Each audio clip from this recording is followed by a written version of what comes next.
Righto, the engine's rebuilt, we've got the trailer attached, it's time to get back up to 101, make sure this engine's happy with all the new rods and the new head and everything, see what sort of power it's going to make on that same sort of 52, 55 pounds of boost.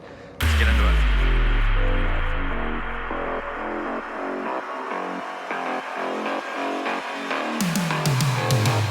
Break it down.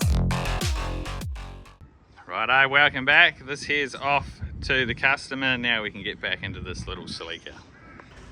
Righto, we got something a little bit different. We've made a few of these in the past, little 27 Roadster fiberglass body. This time we're going to be putting them on a set of 32 Ford frame rails that will end up probably pinching, so they're a bit narrower. So stay with us, we'll show you the process of what we're going to do. So they're the 32 stamped rails and an aftermarket cross member, but looking at how that rail is going to sit under the body, I think it's going to fit not bad. How good's this? The Ryco man heard what we're doing when he was over at Burson Auto Parts the other day, so he's donated us 4 of those. We've got a couple of things of race tape. Hopefully we don't need that at Drag Challenge, but it's always good to have. And that has to be one of the simplest chassis jigs out there, but it's going to work really well.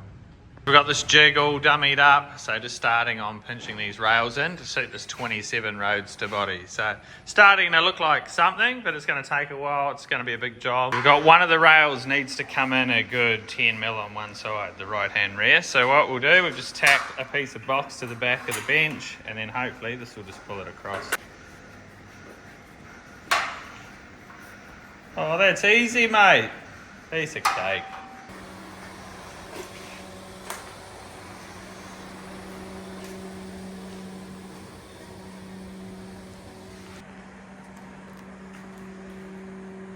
Tell me when, Donnie.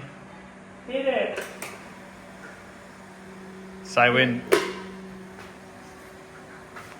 So that's the front end just sitting in, just purely hanging off the transverse leaf spring. So what these run is just one leaf spring running sideways across the car. From there, a couple of shock mounts. We've got to run some 4 bars back to the chassis rails. We'll show you that when it's all done.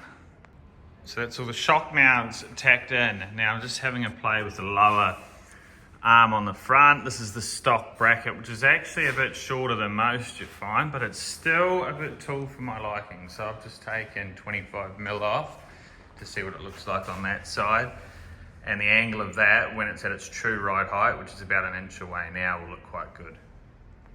So what I've done with these lower mounts, obviously I cut the 25 mil off just to lift them up into the rail a bit nicer, and I've made up a crush tube to keep them spread apart. Somehow now I'm going to have to make that part of the jig so these mounts go on in the same place on every chassis. So what we have is this big 100 by 100 connected to this 25 by 25. This connected to the 16 mil tube that has our threaded rod go right through the 2 mounts at the rear. Then these stoppers bring everything up into the right alignment. So what we've got here is just another jig just for drilling these top pilot holes for the upper front bar. So that puts everything through nice and square. Long series drill bit makes that piece of cake. Well, that's all the bar stuff done. So panhard bars in as well. All them mounts worked out really good. Righto, from a dead stop on a hill, how gutless is the 7-second 4-cylinder street car? That's not bad. Nothing wrong with that.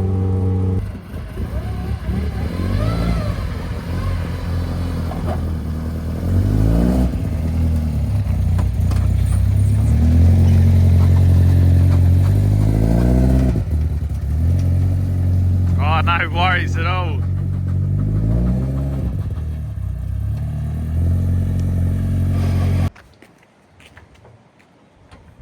Oh, we're away.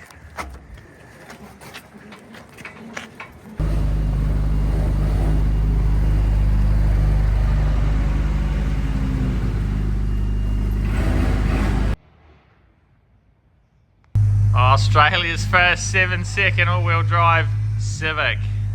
Getting ready for a test day on Wednesday, which we're going to be heading to as well. How does this ghetto pump work, mate? 460 Walbro. 460 Walbro, running off a Makita Milwaukee battery pack. Pretty cool. The crank will spin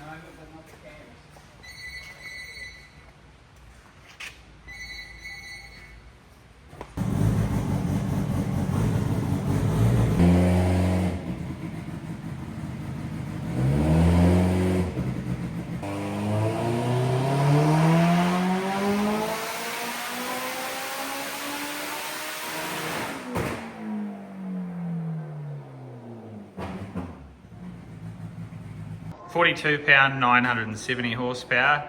Now before 30 pound was about 770 horsepower. So I picked up 200 horsepower. 20 horsepower per pound of boost. That's pretty good. Yeah, that's pretty good. So hopefully the turbo can give a little bit more and we'll see if we can make that a little bit higher. But good to see the converter doing what it should be doing. Oh, that's not a bad result. 1220 horsepower, 52 pounds of boost. Once again, thanks to everyone at 101. Awesome work. This trick is probably going to get a lot of you guys a bit stumped. So we've got a light bulb with a wire on the end. There's definitely no trickery. That wire goes all the way down and around to here where it's going to get put on a power post. So you do that here, mate, and we'll see if this turbo beanie is conductive. What the? That is ridiculous. So now just to prove it, go to something that's not conductive. So that's got steel straight under that, under the heat wrap and nothing. Yeah, so but then that happens. and now go to something actually. There we go. Ready? So that's actually metal. This is not. That is unreal.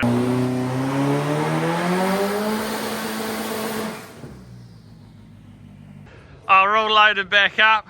What do you reckon, mate? Ready to race? Yeah. Well, I'd call that a success. The car's back in the shed. So is the trailer, so that's always good. We've got a test day this Wednesday, 3 o'clock till 9 o'clock. So hopefully we'll be able to get this thing, check out this converter that we've just gotten back from SDE. Hopefully the new converter helps us out in that short track. That's where we're sort of lacking at the moment. So our goal was to go a 4 in the 8th and we're so close. We've gone a 5.02. So wish us luck. We'll see us then. Well, that was interesting. Break it down.